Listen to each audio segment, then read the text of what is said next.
Maria. It's so wonderful to see you again. I was just talking to a friend about the Festman Festival that we participated in and realized that it was 10 years ago, 1 decade ago. That's when we first met. And I've been checking your work online, your performances, and everything that you've been doing. But now I'm going to ask you the question, what has been the highlight of this past decade for you? These last 10 years, between 2010 and 2020, what are some of the highlights for you? I have truly enjoyed the last 10 years, and hopefully there will be many more 10 years to come. I've traveled a lot around the world. I've gone to so many countries that I always wanted to visit and never got to go on vacation before following my music in as a job, you know. I've gone to parts of Eastern Europe. I've gone to Israel. I've gone to Western Europe, Africa. I've gone to China. It's been amazing. Still doing my music, still doing what I love to do, is a privilege that I have that I know that many people don't get to have. Not many artists get to do what I do. I've also worked on a new album that came out through the last 10 years.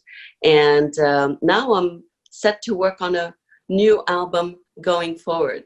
Hopefully COVID-19 will allow me to do it a lot sooner than it is taking.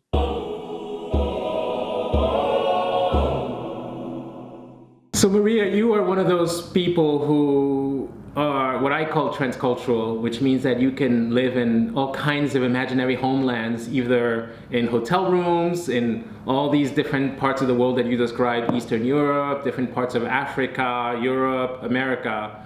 We actually met in Dakar, and you're originally from Cabo Verde, and now you're living in Los Angeles, California. So you have these multiple identities wrapped up in your own being as a musician. So I'm wondering, what is the life of a Cabo Verde musician who has to live under the shadow of the fact that most people, when they think of Cabo Verde, only think of one musician? So especially as a female musician, how does one create their own identity when they have to live under the shadow of another musician? And I'm thinking specifically of You Know Who, and it's almost like if you're a Jamaican musician, you have to live under the shadow of Bob Marley forever and ever. So tell us about that, how you claim your own identity when there's such a big, looming, towering figure above everyone else. Obviously, you are speaking about my godmother, Cesaria Evora. It is a big space to fill. But the wonderful thing about the music of Cabo Verde is that we all have our own way of interpreting that beautiful music. We don't feel the pressure of really living under the shadow of Cesaria Evora. There are so many beautiful facets of our music that we can all adapt to. And I've seen that the audience accepts each one of us as our own artists, you know, as our own. We do our music the way we feel it. It comes from our soul, and the audience really can relate to it, and they can take on to each of us, each of the artists, as we're doing our music. They feel our honesty through our music. They feel our passion. They feel the love that we have for our music. So I think that for that moment that we're in front of the audience, I mean, they can't help to think about Cesaria Evora, because she was an amazing figure of our music. She brought our music to all of the world. And you cannot help but, even when I perform live, I miss her. I feel her in my concerts. And I feel that the audience also relates to me and also is happy to see another artist of Cabo Verde expressing themselves and expressing the music in such a beautiful way. And that I feel very fortunate. And she always wanted that. She always wanted other artists to follow in her footsteps and to do what we do. And I'm sure that she's watching right now and very proud of the amount of women artists who are out there bringing the music of Cabo Verde the same way she did.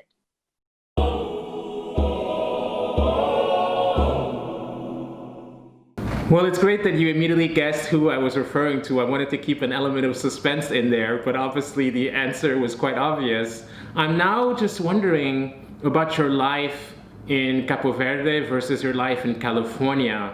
Can you tell us a little bit about the difference and what made you immigrate to America and start this new life in America? And it'd be great to compare, because this whole live stream is a celebration of the friendship between America and Africa, and you are, in a way, the embodiment of that. So can you tell us about that, please? Well, my parents came to the United States many years ago to give all of us children an opportunity to better our lives. Life in Cabo Verde is a life that it is truly beautiful because it's very simple.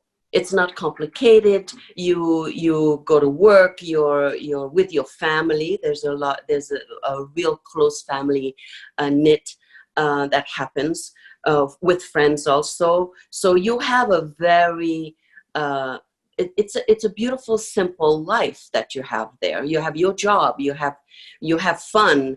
It's a life that is really a quality life if you wanna compare it that way. The United States, we are always go go go go go. It's you're working, you strive to have a good life, and family and friends sort of like take a second if you want to say second seat, because you are too busy filling your life with the things that you need to do. You need to have a job so you can pay your bills, and you can do this and do that. But at the same time, it's also a place where it gives you the opportunity to be whomever you want to be. So I feel love for both countries. I'm very thankful to be living in this country and to be a part of this beautiful America. And I also love it when I'm home, when I'm in Cabo Verde, the simplicity, the beauty of the sea, of the water, of the air. We have fresh air, seeing friends, seeing family, being in my own element of speaking my own language everywhere I go, hearing my music with abundance. So I love both ends of my life. I love that, and I'm proud. I'm proud of both countries. I'm proud of America. I'm proud of Cabo Verde. I'm proud to say that I am a Cabo Verdean American woman artist. So to me, I have the best of both worlds, and I'm very thankful and grateful for that.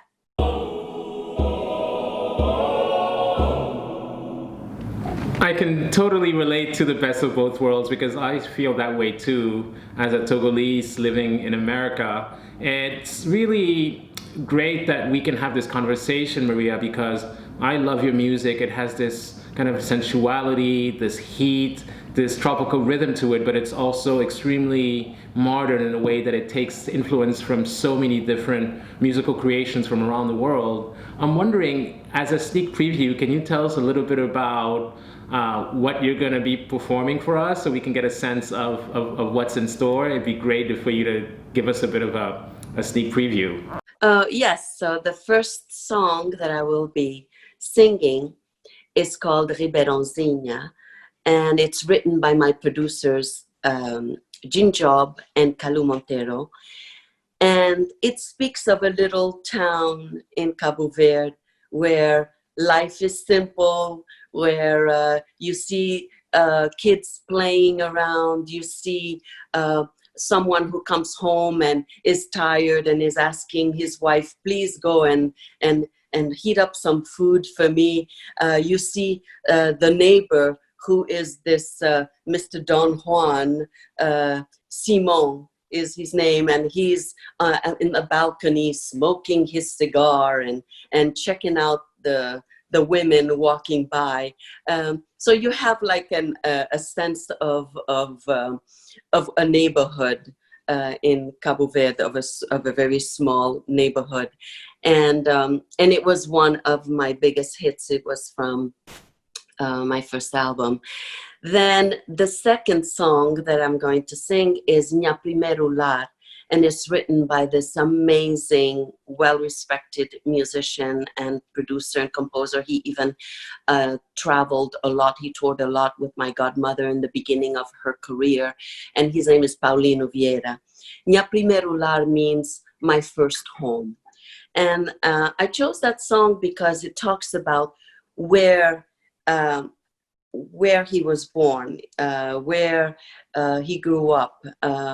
Cabo Verde is this beautiful, beautiful home that you have, your first home, a place where you go to the beach and you have this fun with your friends, and this simple living that you miss so much, and that I miss whenever I'm not in Cabo Verde.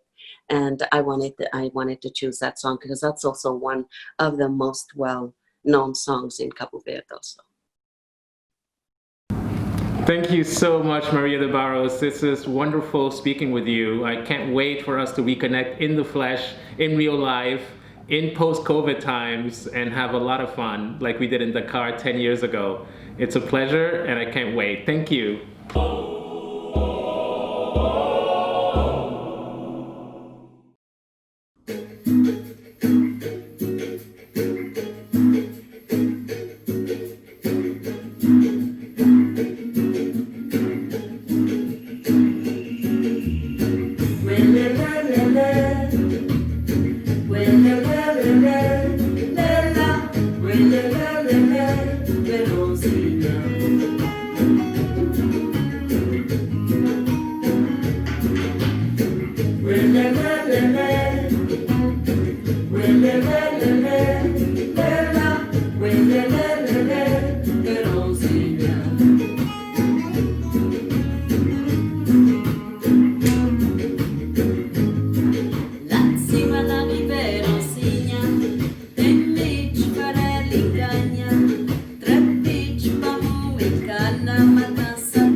nesse balcão pra ficar Simão e garganton, le filles de Saint-Anton, de mais au falcon, nesse balcão pra ficar José Bacuti Kelmi, Ranja Ferrer Kelmina Chu, Antonina Frita Juris, Lisa Cachupa Pamata Inju, Joel Nachon Rodoi Passé, da Roca Maceração, e o Deus no céu se manda chuva, para o Cristão na Peronzinha.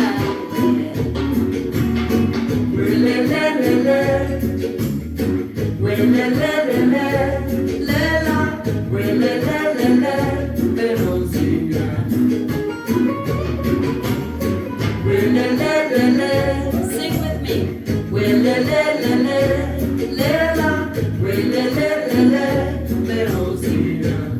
I want to hear you a little louder, okay?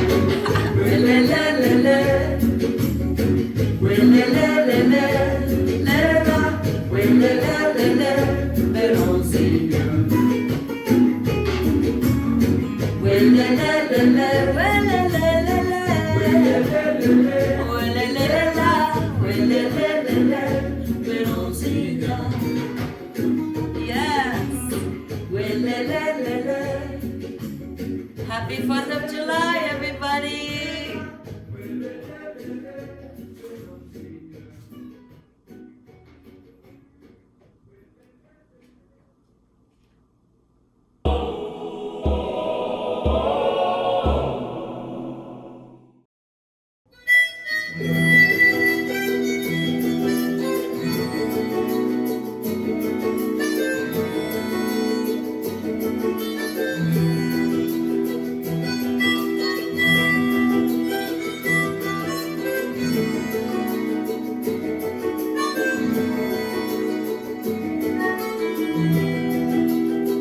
Oi, oi, oi, oi, a tristeza no meu coração me sentou na beira-mar, me soma Deus, testemunha da minha ilusão, e tá lembrar minha primeiro lar.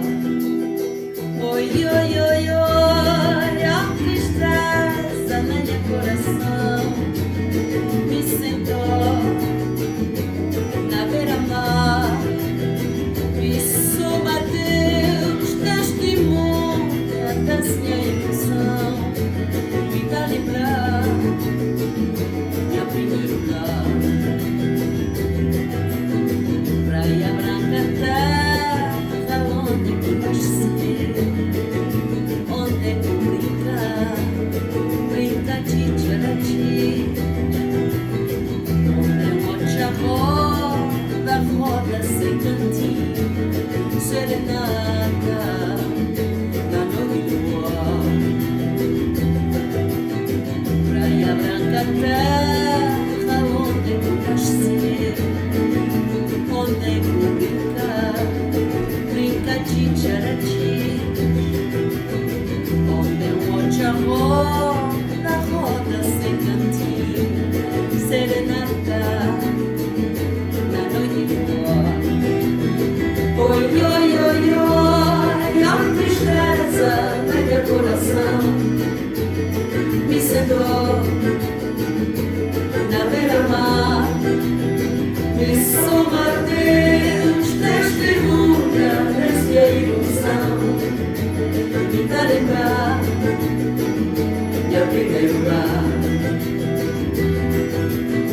Praia branca, terra onde eu nasci, onde eu brincar, brinca de tcharati.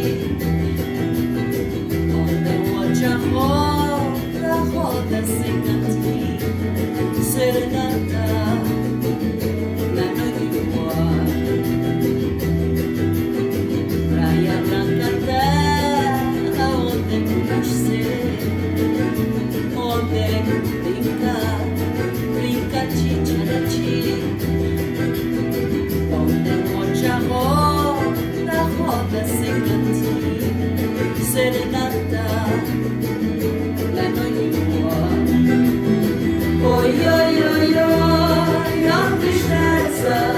coração me sentou na beira-mar e som Mateus testemunha dessa ilusão e tá lembrar minha primeiro lar.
Saudade minha terra, Cabo Verde. Happy 4th of July to all of you, and happy 5th of July to Cabo Verde. Bye.